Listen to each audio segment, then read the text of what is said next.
Ready na ba mga kapote at payong ng mga bata ngayong first day of school po? Kahit wala kasing binabantayang low pressure area, asahan pa rin po ang mga pag-ulan sa ilang lugar sa bansa dahil po sa habagat. Alamin natin yan mula sa ating resident meteorologist, ang ating weather tito Alvin Pura, na laging may panahon para sa iyo. Good morning, kapatid! Good morning, Mami Dims, at good morning mga kapatid. Ulat panahon na po tayo sa mga papasok na ngayong unang araw ng eskwela. Magandang panahon po ang sasalubong sa atin sa malaking bahagi ng ating bansa. Wala na po tayong bagyo, low pressure area. Yung dating bagyong Esther ay nakalabas na ng area of responsibility nitong nakaraang Sabado at tuluyan na po yung lumalayo sa ating bansa. Meron lang tayong mga posibleng pagulan dito po sa western section ng Central at Northern Luzon dahil sa epekto ng ating habagat. Pero yan po ay medyo mahina sa ngayon at inaasahan natin na magpapatuloy po na medyo mahina rin po ang epekto niyan sa mga susunod pang mga araw. Wala pa tayong inaasahang posibleng pumasok o mabuong bagyo sa loob ng ating area of responsibility sa mga susunod na araw. Ang natitirang bahagi naman ng ating bansa ay patuloy na makakaranas ng mainit at malinsangang panahon dahil medyo mataas po yung axis o yung epekto ng ating habagat. Dahil po sa ating habagat, may mga kaulapan pa rin tayo at mga posibleng thunderstorms at mga kalat-kalat na pag-ulan. Although sumisilip naman po yung ating araw dito po sa Ilocos Region, kasama na po dyan ang La Union at Pangasinan, maging dito sa area ng Zambales. Medyo mataas po ang ating tsansa ng pag-ulan dyan.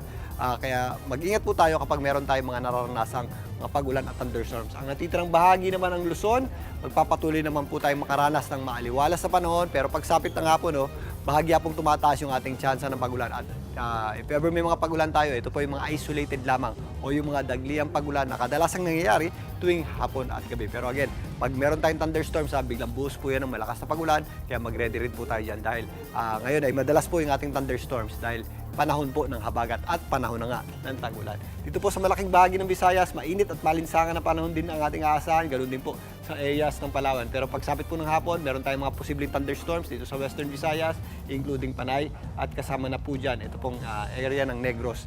Samantalang sa Mindanao, maliwalas sa panahon din ang ating aasahan sa malaking bahagi ng Mindanao, maliban lang sa mga pulo-pulo o yung mga isolated nating mga pagulan at thunderstorms. At again, dito nga sa Metro Manila, magpapatuloy po yung ating mainit at palinsangang panahon. Kagaya po kahapon, gumanda na po yung ating panahon nitong nakaraang linggo, magpapatuloy pa po yan sa mga susunod na araw dahil umakyat na po yung axis ng ating habagat o southwest monsoon. Magiging mainit po sa tanghali pero pagsapit ng hapon, maula po ang panahon natin at kung minsan meron tayong mga pagulan at mga thunderstorms. Kaya mag-ingat pa rin po tayo dyan dahil posible rin po magpabahayan, lalong-lalo na sa mga mabababang lugar at posible rin po yan magdulot ng matinding traffic. Kaya bangon na mga kapatid, ang ating araw po ay sumikat kanina pong 5:26 ng umaga at muli po yang lulubog mamayang 6:24 ng hapon.